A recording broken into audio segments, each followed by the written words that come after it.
Le jour se lève. La ville, une ville quelque part dans le monde, se met en marche. Tout paraît indiquer que ce sera une belle journée.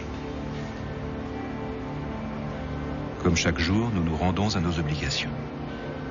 Depuis le matin, notre journée est pratiquement toute tracée. Nous savons déjà qui nous allons rencontrer, à quelle heure chaque chose va se passer. Dans nos vies, il reste très peu de place pour l'imprévu. Cette monotonie rend notre quotidien moins excitant, c'est vrai, mais en même temps, elle nous donne un sentiment de tranquillité. Toute la mécanique de nos sociétés fonctionne sur cette conjecture.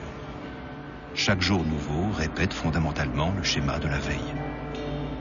Et soudain, une catastrophe se produit.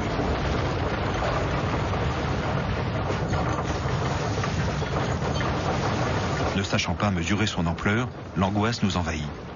Et si ce n'était pas un phénomène isolé, mais l'indice bien plus terrifiant que l'apocalypse est commencé. L'apocalypse, dans la conception populaire, catastrophe, puis c'est équivalent tout simplement de fin du monde.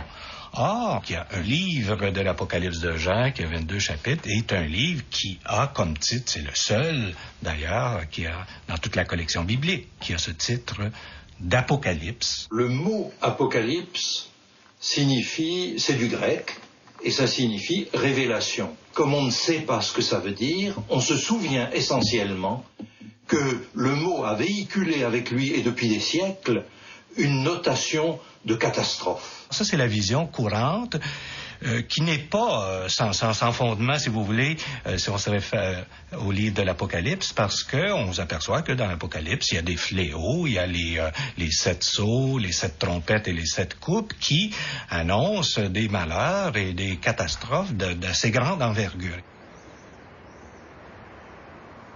L'expérience individuelle de la mort, ainsi que l'écroulement d'antiques civilisations, ont fait surgir chez l'homme l'idée qu'une disparition totale du monde était possible. Au cours du premier millénaire avant notre ère, dans la zone de l'actuel Iran, semble se dessiner petit à petit la pensée qu'il y aura une fin du monde, et associée à elle un jugement dernier. Avec le temps, la fin du monde est devenue une croyance presque universelle.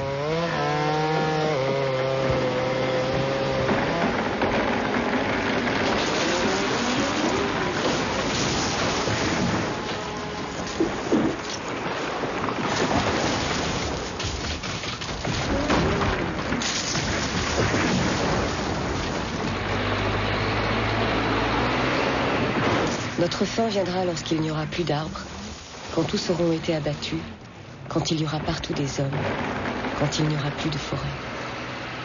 Alors viendra la fin du monde. Pas maintenant encore, mais c'est pour bientôt.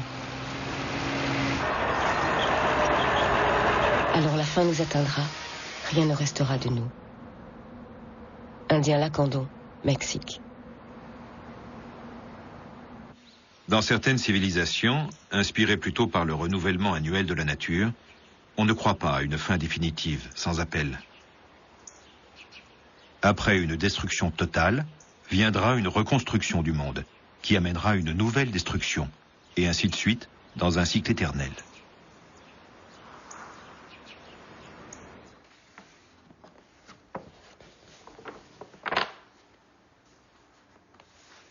Il se pourrait, si nous regardons bien, que l'histoire et la mythologie aient gardé la trace d'anciennes fins du monde. Tout compte fait, le déluge universel n'est-il pas une apocalypse? La première version connue n'est pas celle de la Bible. Elle apparaît dans un mythe sumérien, l'épopée de Gilgamesh, où Noé reçoit le nom de Utnapishtim.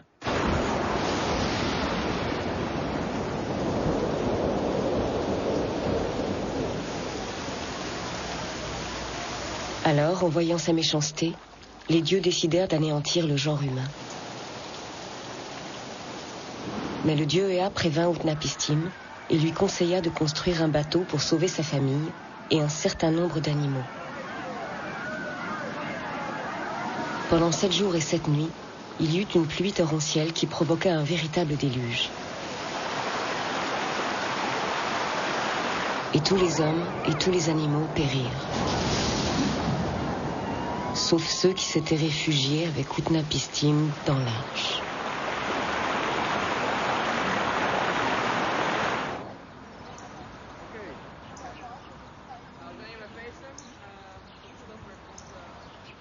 Les Grecs de l'Antiquité avaient eux aussi leur Noé. Il s'appelait Deucalion.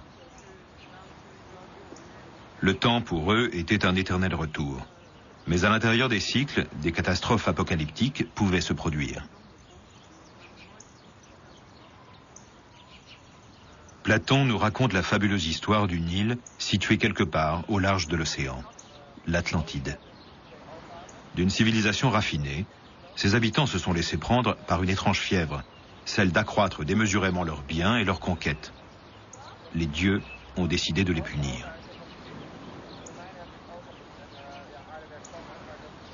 Il y eut des tremblements de terre effroyables et des cataclysmes. Dans l'espace d'un seul jour et d'une nuit terrible, l'île sombra dans les profondeurs de l'océan et disparut.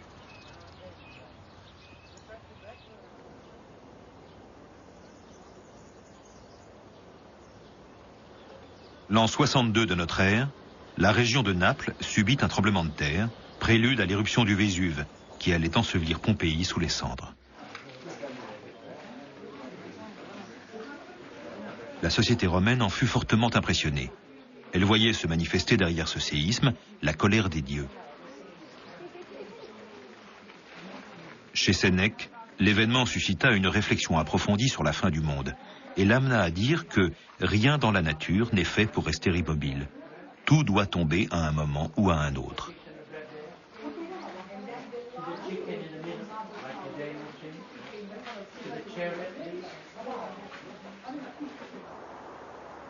De nos jours, comme dans l'Antiquité, pour une partie des gens qui ont une croyance religieuse, la fin du monde serait la punition de Dieu devant la méchanceté humaine. Pour d'autres, tout aussi croyants, l'Apocalypse serait le dernier épisode de l'histoire du salut que la providence divine a préparé pour nous. Mais en dehors du cadre de la foi, la possibilité d'une fin du monde peut-elle être crédible ? S'il s'agit d'indiquer une date où tout a basculé d'une certaine manière, je dirais que c'est le 6 août 1945. C'est-à-dire le moment où l'humanité a eu recours à l'arme nucléaire pour se faire la guerre. Hiroshima, 3 jours plus tard, Nagasaki. C'est uniquement avec l'entrée dans la scène de l'histoire de la bombe atomique que l'humanité devient, pour la première fois, capable, physiquement capable, techniquement capable de se détruire elle-même.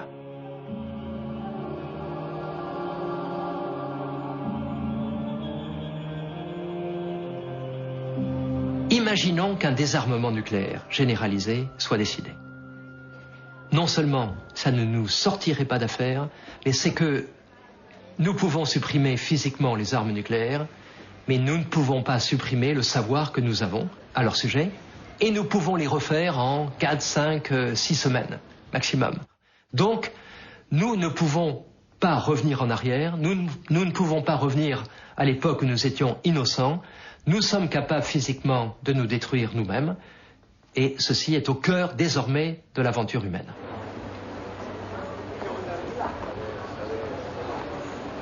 Du coup, la possibilité d'une catastrophe globale devient vraisemblable, le danger prend corps. Quand, comment cela va-t-il se passer? Est-il possible de faire quelque chose pour l'éviter? Eh bien, puisqu'il existe un livre où est écrit le scénario de la fin, ouvrons-le et voyons ce qu'il raconte.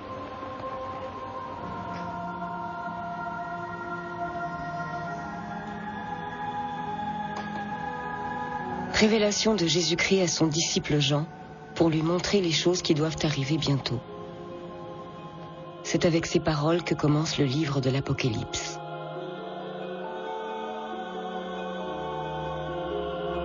Puis, dans une sorte de liturgie, Jean voit le ciel ouvert. Le Tout-Puissant est assis sur un trône entouré de 24 vieillards qui chantent ses louanges.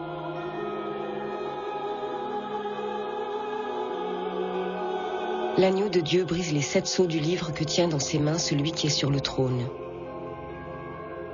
À l'ouverture de chaque sceau, des grands malheurs surviennent sur les impies, mais les justes sont préservés.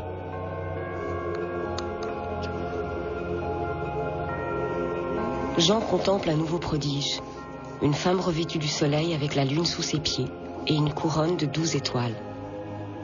Une bête, un grand dragon à 7 têtes, se tient devant elle, prête à s'emparer de l'enfant dont elle va accoucher. Une grande bataille a lieu. Saint Michel et ses anges combattent l'armée de la bête. Un ange descend du ciel et enchaîne le dragon pour 1000 ans. Pendant ces 1000 ans, les justes, ressuscités, règnent avec le Christ revenu sur terre.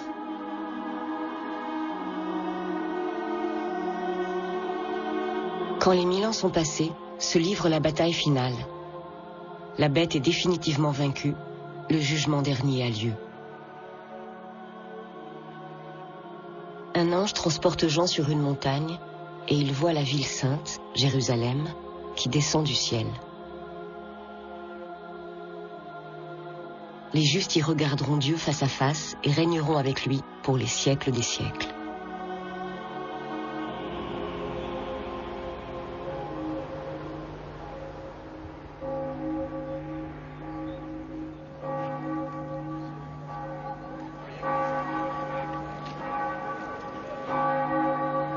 Bien que souvent contesté, l'Apocalypse de Jean finit par s'imposer et faire oublier qu'en réalité, il y a eu une trentaine d'autres apocalypses, écrites avant et après le début de la chrétienne. Ces images, exposées au regard des fidèles dans les portiques et les murs des églises, ont imprégné durablement le collectif. Les lectures qui ont été faites de ces obscures prédictions ont eu une importance majeure dans l'histoire, notamment à travers les religieuses, connues sous le nom de millénarisme. Millénarisme, à partir de l'Apocalypse, ça veut dire une période intermédiaire de paix entre notre histoire actuelle et le jugement dernier. On nous annonce en effet qu'il y aura, avant la fin, une période de 1000 ans pendant laquelle on aura sur terre un avant-goût du ciel. Le Christ reviendra sur terre pour y régner pendant 1000 ans avec les justes ressuscités. Et ce sera pendant 1000 ans une période de paix et Satan sera enfermé en enfer. C'est comme le rêve d'un âge d'or, d'un paradis perdu. Et donc là, on imagine une période de prospérité extraordinaire. Ces 1000 ans ont évidemment tracassé éminemment tous les chrétiens au fil des ans.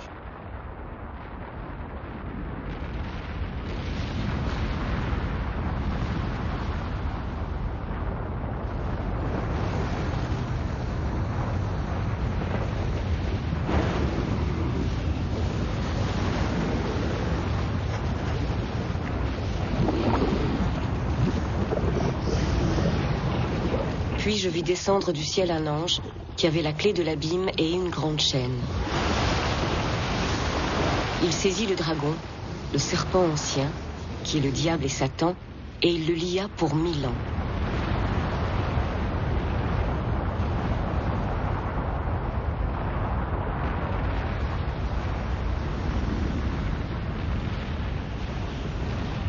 Il le jeta dans l'abîme, ferma et scella l'entrée au-dessus de lui, afin qu'il ne séduise plus les nations jusqu'à ce que les 1000 ans soient accomplis.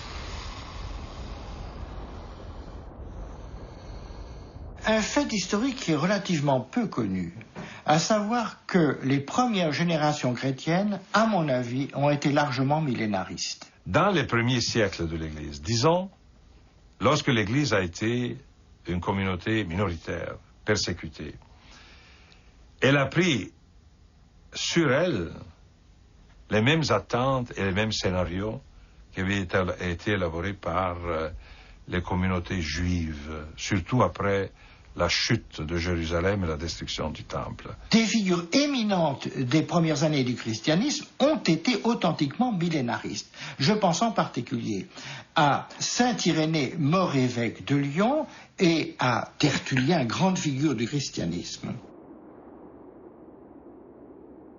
Un des premiers rendez-vous manqués avec l'Apocalypse va avoir lieu vers le milieu du IIe siècle. un certain Montanus se met à prêcher le retour du Christ.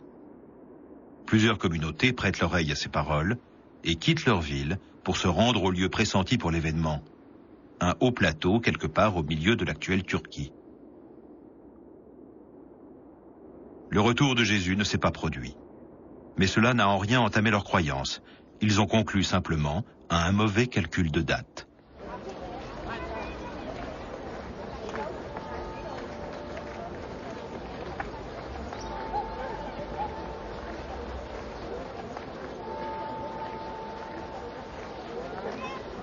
En l'an 313, le christianisme est reconnu, puis vers la fin du IVe siècle, adopté comme religion unique de l'Empire romain. Les choses vont changer radicalement à partir de ce moment-là. Surtout qu'après 3 siècles et demi d'attentes imminentes, sans cesse reportées à plus tard, il a bien fallu se poser des questions.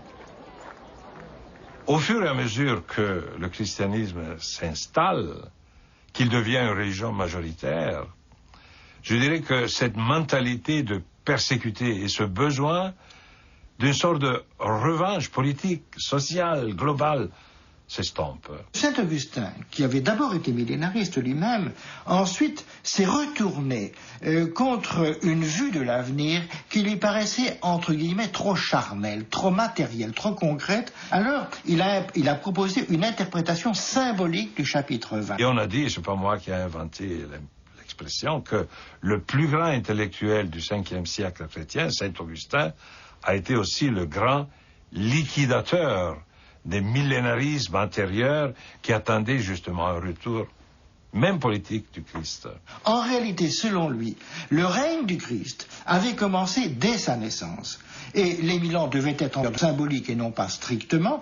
Et durant cette période de 1000 ans, qui était à l'heure, le Moyen-Âge, malgré l'action de Saint Augustin, a continué pendant 10 siècles à avoir ce que j'appellerais des flambées récurrentes, nombreuses, de millénarisme et d'attentes apocalyptiques. De manière concrète, l'interprétation de saint Augustin signifie que la fin du temps présent ne débouchera pas sur une période de bonheur sur terre, mais sur la disparition de ce monde et le jugement dernier.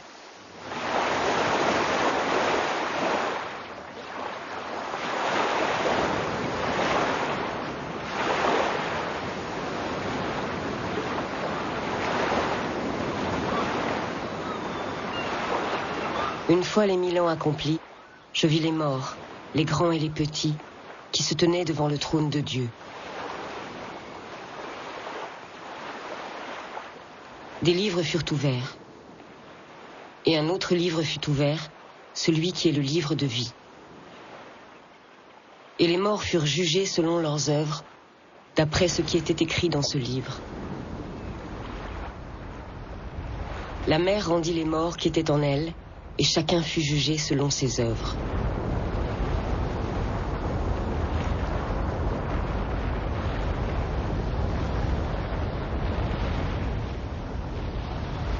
L'interprétation de saint Augustin sera adoptée comme version officielle de l'Église. Mais nous allons le voir, elle va mettre des siècles à s'imposer sur la vision millénariste très ancrée dans les mentalités. Petit peuple et esprit éclairé, avec effroi, mais aussi avec espoir, derrière chaque catastrophe, guetteront les signes qui annoncent la fin. Comment va-t-on reconnaître que cette fin des temps, qui est le préambule à un retour du Christ, s'approche? Et là, il faut dire que l'Apocalypse a donné quelques signes. Le soleil s'obscurcira, les étoiles tomberont. Des changements dans les airs, des tempêtes, la mer qui quitte son lit. Des guerres, des famines, des épidémies.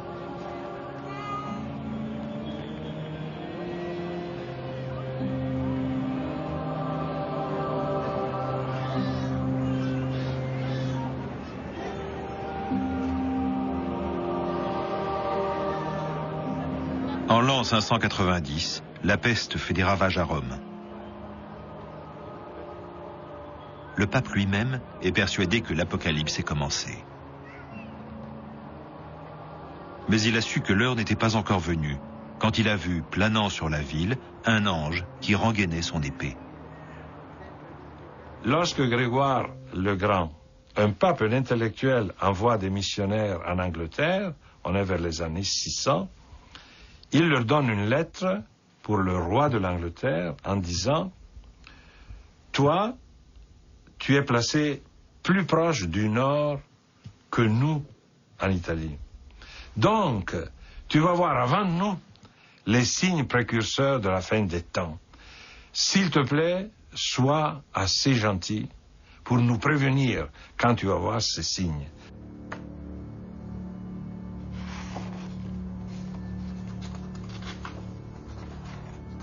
Les apocalypses furent écrites dans des moments de crise pour encourager les croyants à persévérer dans leur foi. À la fin du 8e siècle, les musulmans occupent la quasi-totalité de la péninsule ibérique. Les chrétiens qui n'ont pas voulu rester sous leur domination se sont tout dans les Asturies. Dans cette situation de crise, un moine appelé Beatus écrivit des commentaires à l'Apocalypse de Jean, qui furent copiés et recopiés, illustrés de magnifiques enluminures, 500 ans durant.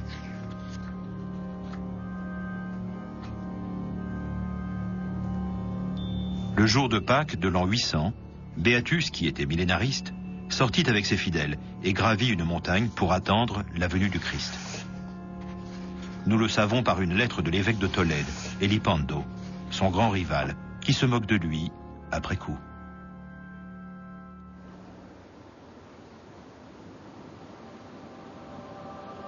Contrairement à l'idée très répandue, les historiens ne trouvent pas la trace de bouleversements spectaculaires à l'approche de l'an 1000.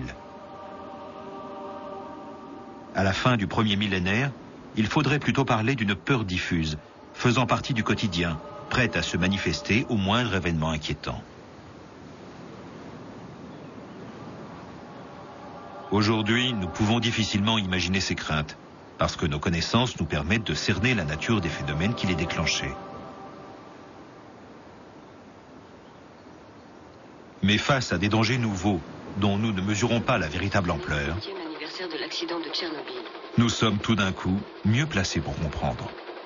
Pendant 10 jours, le réacteur de la centrale aurait laissé échapper dans l'atmosphère l'équivalent de 200 bombes d'Hiroshima.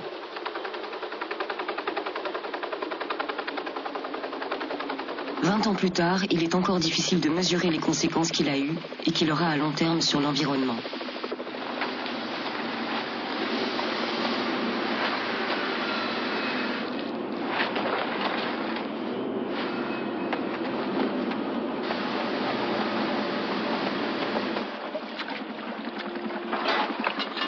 Même si d'autres accidents comme celui de Tchernobyl ne se produisaient plus, notre actuel mode de vie, nos activités industrielles, ont un impact incontestable sur l'environnement.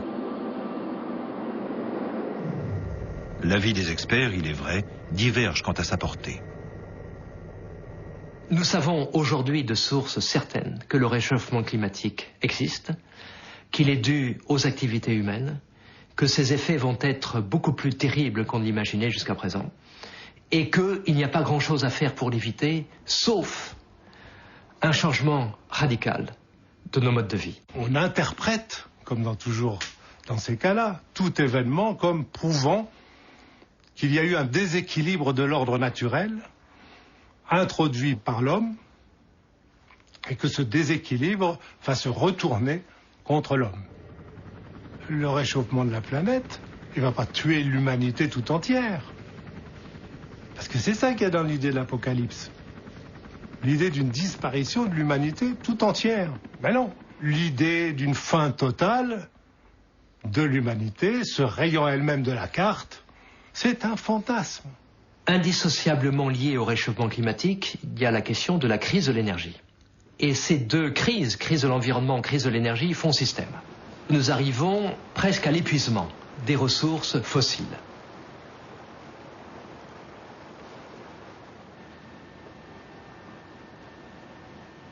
Il serait faux de considérer que ces phénomènes sont des phénomènes qui manifesteraient un destin funeste pour l'humanité. elle ne manifeste que l'humanité passe par un moment où l'inquiétude l'emporte sur l'espoir. Les effets du réchauffement climatique, ça va être des migrations de population, ça va être des guerres dans l'accès aux ressources de plus en plus rares, les ressources énergétiques en particulier. Donc, l'humanité se détruit en détruisant son environnement, mais ça va déboucher sur de véritables guerres et de véritables conflits.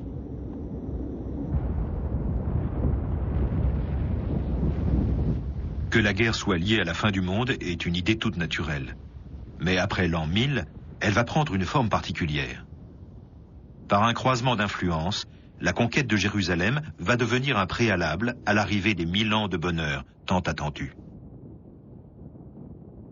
Croisade et apocalypse se donnent la main à un moment où l'on observe un regain du millénarisme.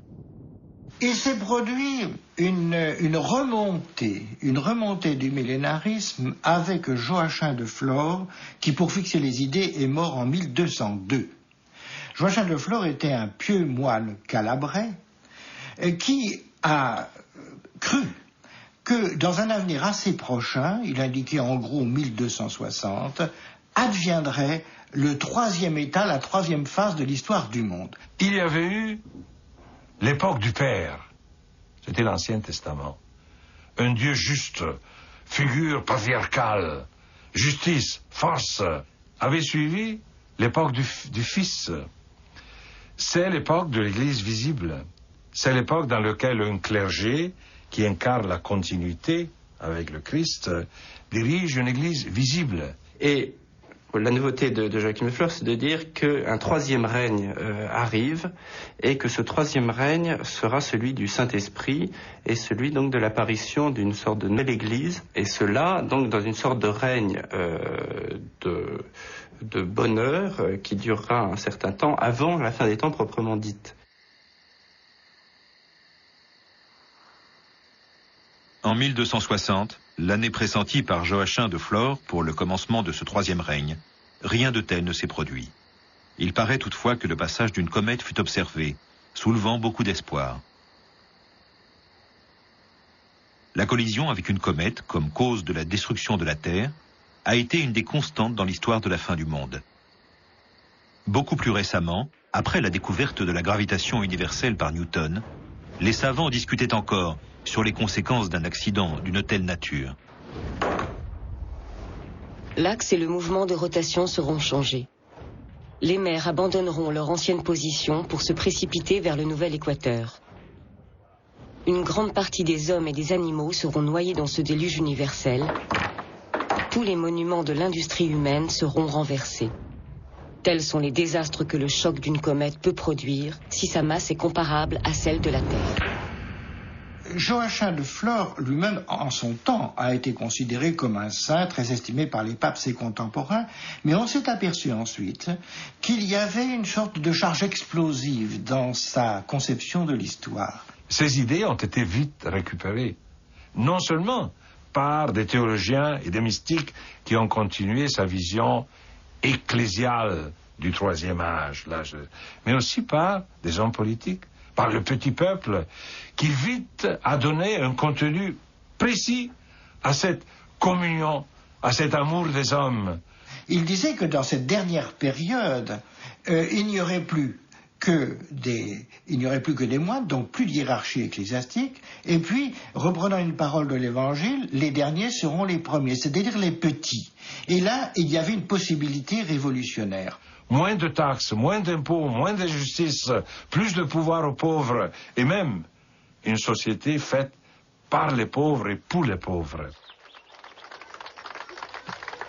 La messe qu'il célèbre ici est révolutionnaire. C'est celle de la théologie de la libération, où le message évangélique emprunte les mots... L'influence de Joachim de Flore sera durable. Un même souffle qui s'enracine dans son message va parcourir les mouvements de révolte paysanne de la fin du Moyen-Âge jusqu'à nos jours.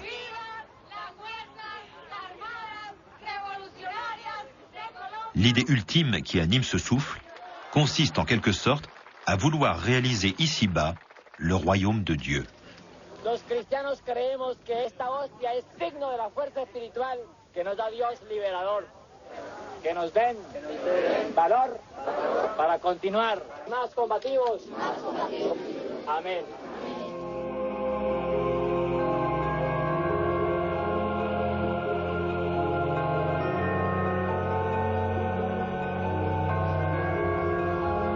L'influence de Joachim de Flore sera très forte aussi sur les milieux intellectuels et religieux, tout particulièrement chez les franciscains, dont une branche, les spirituels, tombèrent sous le coup de l'Inquisition.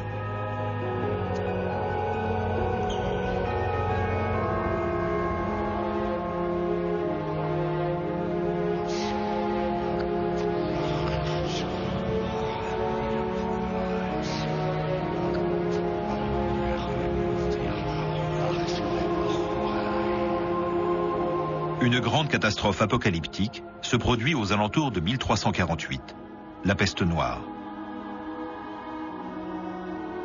Elle va ravager entre un quart et la moitié de la population en Europe. Plus que jamais, les paroles du livre de Jean semblèrent, à cette occasion, prophétiques. Je regardais et voici. Parut un cheval d'une couleur verdâtre. Celui qui le montait se nommait la mort. Le pouvoir lui fut donné sur le quart de la terre pour faire périr les hommes par l'épée, par la famine, par la mortalité et par les bêtes sauvages de la terre.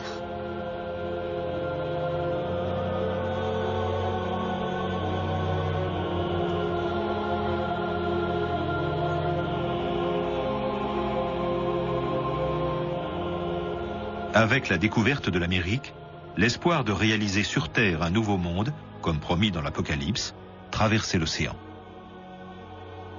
Aussi bien les franciscains qui sont venus au Mexique ou les jésuites au Brésil que les protestants qui se sont installés en Amérique du Nord ont cru que l'Amérique allait être le lieu de la rénovation du christianisme et de l'instauration, en quelque sorte, de la période intermédiaire de paix et de bonheur avant le jugement dernier.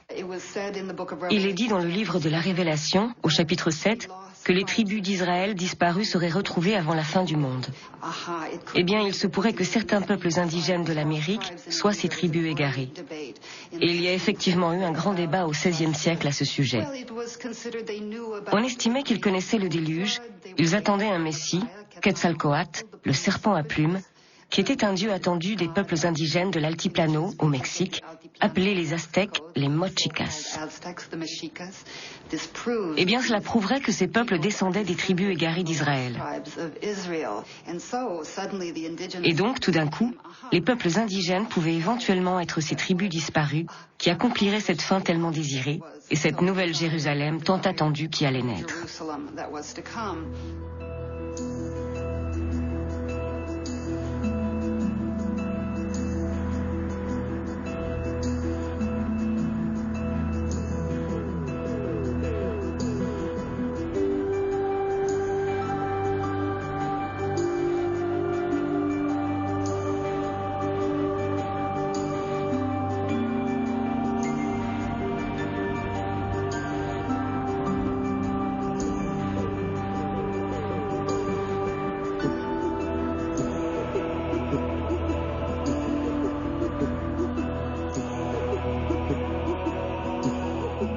Il me transporta en esprit sur une grande et haute montagne, et il me montra la ville sainte, Jérusalem, qui descendait du ciel.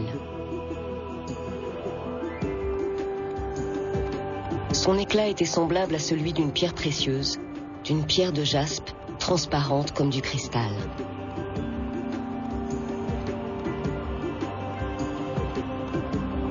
Elle avait une grande et haute muraille, ses fondements étaient ornés de pierres précieuses de toute espèce.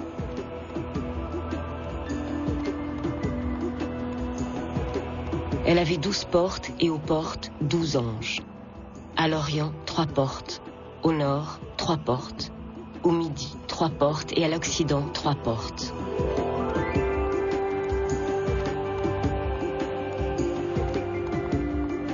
Des nations marcheront à sa lumière, et les rois de la terre y apporteront leur gloire.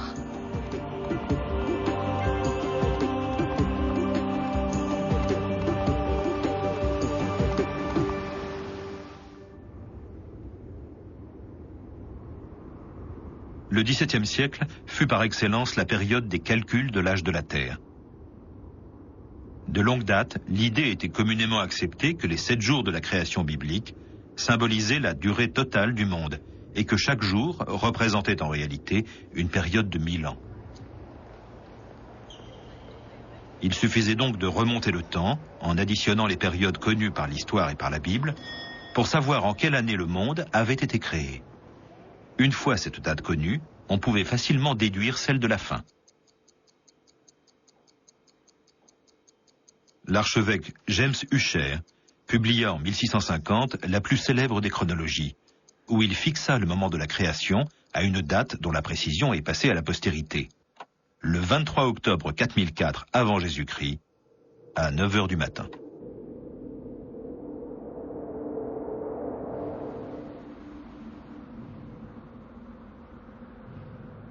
Ce n'est qu'au XIXe siècle, avec la découverte des dinosaures, les théories évolutionnistes de Darwin et l'apparition des premières cultures préhistoriques, que l'on a commencé à croire que l'âge de la Terre était bien plus ancien qu'on ne pensait.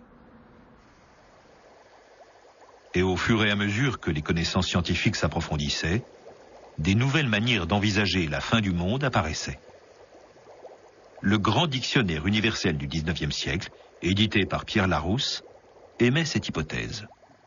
Il est presque certain que la surface solide sur laquelle nous bâtissons nos cités et nos demeures n'a pas plus de 10 lieues d'épaisseur, et qu'après cette mince profondeur, tous les métaux sont en fusion. Nous vivons sur un mince radeau qui peut sombrer d'un instant à l'autre. Une dépression du sol des continents pourrait facilement être suffisante pour amener toute l'eau des mers sur la terre habitée et soulever, d'autre part, le sol qui forme actuellement le lit de l'océan. Par une inondation de cette nature, Paris pourrait se trouver immergé et les bateaux à vapeur sillonneraient la mer à 300 ou 400 pieds au-dessus du niveau de Notre-Dame. En Europe, et pas seulement en Europe, mais surtout en Europe, il s'est produit au XIXe siècle une laïcisation du millénarisme. C'est une chose qui a une très grande influence, alors aussi bien sur des pensées que l'on classe dans l'idéalisme allemand, c'est-à-dire chez Schelling ou chez Hegel, Schelling qui se réclame explicitement de Joachim Flor, comme Lessing d'ailleurs, avec l'idée d'une éducation du genre humain et d'un progrès du genre humain. Et je voudrais ici citer un texte trop beau pour qu'on ne le cite pas, du grand romantique allemand Schlegel, qui au début du XIXe siècle disait « Le désir révolutionnaire de réaliser le royaume de Dieu constitue le début de l'histoire moderne. Ce qui dans cette histoire n'est relié d'aucune façon au royaume de Dieu n'est que détail sans importance. » Et ainsi, il y a eu une sorte de fusion qui fait qu'on a envisagé l'avenir, non plus tellement sous des couleurs religieuses, mais sous des couleurs de paix et de bonheur, et ce serait apporté par le progrès technique, le progrès scientifique, et aussi le progrès des connaissances et de la morale générale. Une telle sécularisation de la pensée ne signifie pas que notre bagage apocalyptique ait disparu. Il est resté dans notre culture, il vit avec nous.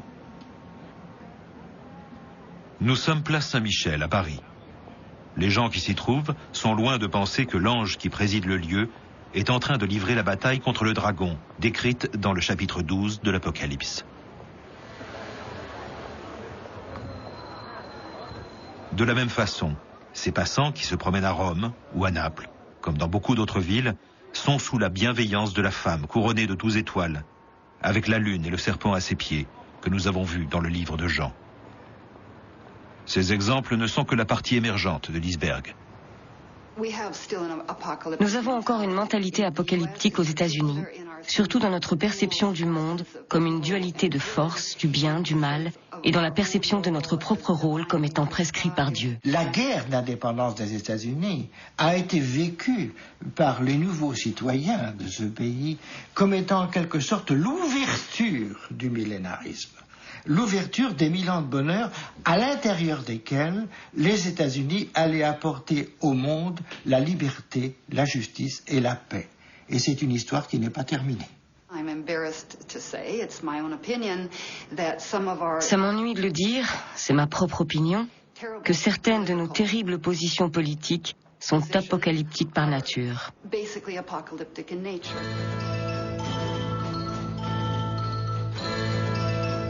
La pensée apocalyptique a influencé la musique, la littérature et surtout le 7e art. Tout un genre cinématographique se rattache à ce courant.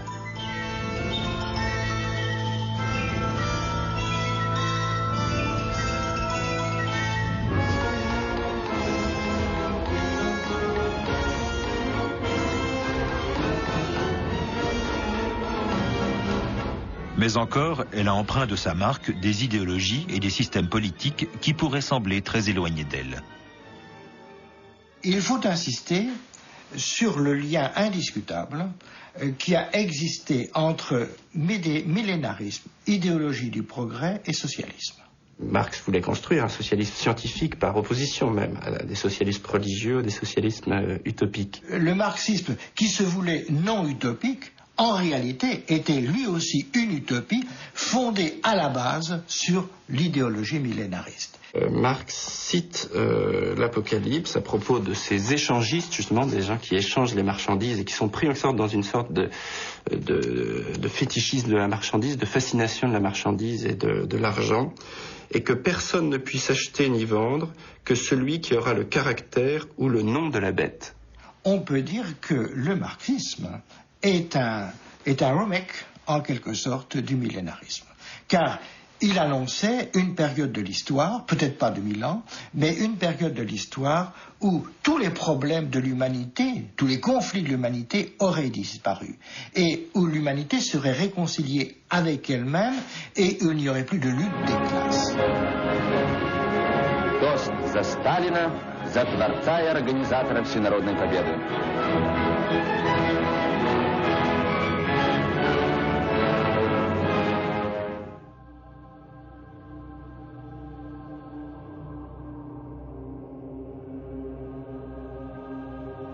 Si le XXe siècle, avec les multiples conflits, les camps d'extermination, la guerre froide, nous a donné des occasions de croire qu'il serait siècle, il nous a fait aussi espérer par moments le bonheur universel.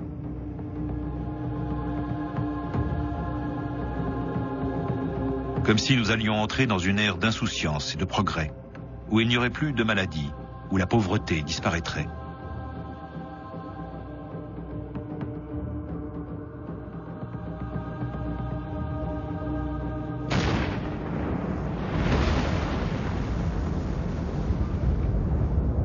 Mais en même temps, un nouvel élément était apparu, nous empêchant d'écarter de nos esprits la peur de la fin du monde.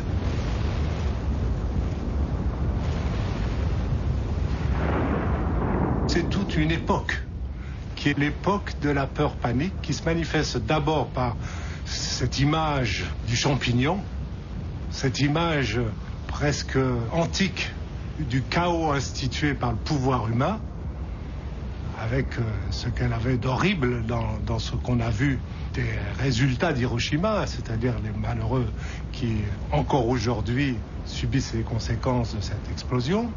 Et puis, il y a eu la peur de la collusion de pouvoirs scientifiques extraordinaires avec des pouvoirs militaires qui s'opéreraient dans le secret et qui un jour se manifesteraient sous la forme d'un désastre, d'un cataclysme qui, encore une fois, n'était plus simplement un cataclysme localisé, mais embraserait toute la planète. Et à la faveur d'événements politiques que tout le monde connaît, c'est-à-dire la guerre froide, l'équilibre de la terreur, eh bien, cette terreur est restée en toile de fond. Soviet ships would be photographed carrying the missiles out of Cuba.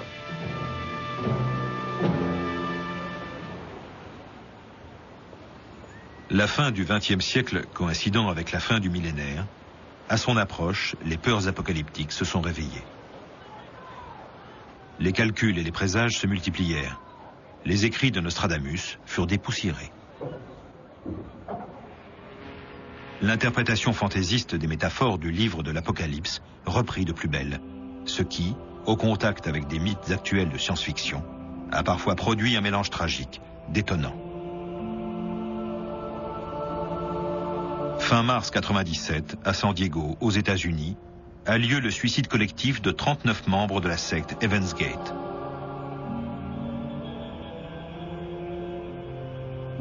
Nous, issus du niveau suprahumain dans l'espace lointain, venons de quitter les corps qui étaient nos enveloppes terrestres pour retourner vers notre monde. Nous étions là pour offrir une issue vers le royaume de Dieu à cette civilisation qui finira avec le millénaire.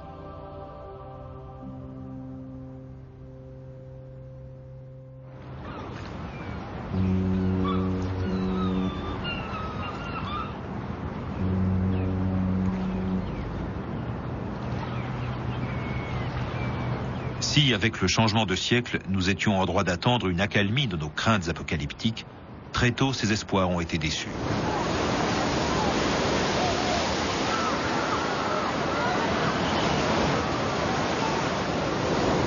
Les catastrophes dites naturelles se sont répétées, entretenant dans nos esprits une interrogation. Et si nous étions déjà sur la pente qui conduirait à un point de non-retour ? Des menaces grandissantes se sont profilées à l'horizon. Menaces liées au terrorisme, à la surpopulation, aux nouvelles technologies. Auparavant, les avancées sur de nouvelles manières d'imaginer du génétique. Nouvelles technologies pourraient permettre de fabriquer, au moment venu, des bains. Elles pourraient d'autre part nous conduire à un monde artificiel, peuplé de machines dotées de tempéraments humains. Mais on en attend aussi énormément pour ce qui est des guerres futures. Et les armes nanotechnologiques de demain seront à la bombe d'Hiroshima. Nous sommes aujourd'hui dans une situation où la décroissance, le retour en arrière, se retrouver dans une situation où on empêche des recherches qui permettent les difficultés.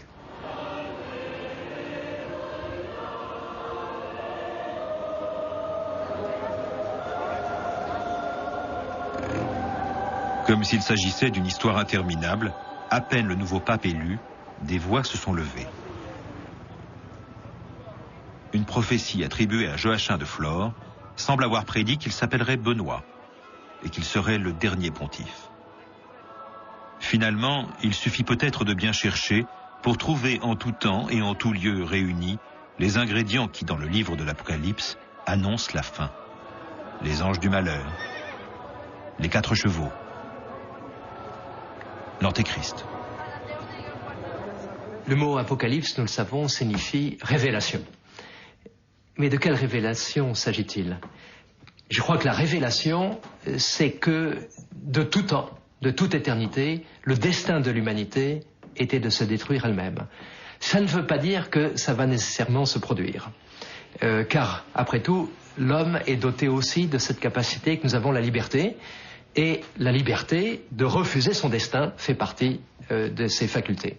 L'humanité va poursuivre son chemin, en dépit de toutes les prophéties sur le post-humain, cas un cas, capable du meilleur et du pire, et finalement, notre responsabilité, la responsabilité des hommes qui sont aujourd'hui vivants, c'est d'essayer de faire advenir le meilleur contre le pire qui menace toujours. Quand nous regardons en arrière, nous pouvons constater que depuis des millénaires, la hantise de la fin du monde ne nous quitte pas. Elle joue peut-être un rôle positif. En nous présentant les dangers, réels ou supposés, sous leurs couleurs les plus noires, la peur nous aide à voir nos limites et à agir. Et à envisager avec confiance de nouveaux lendemains.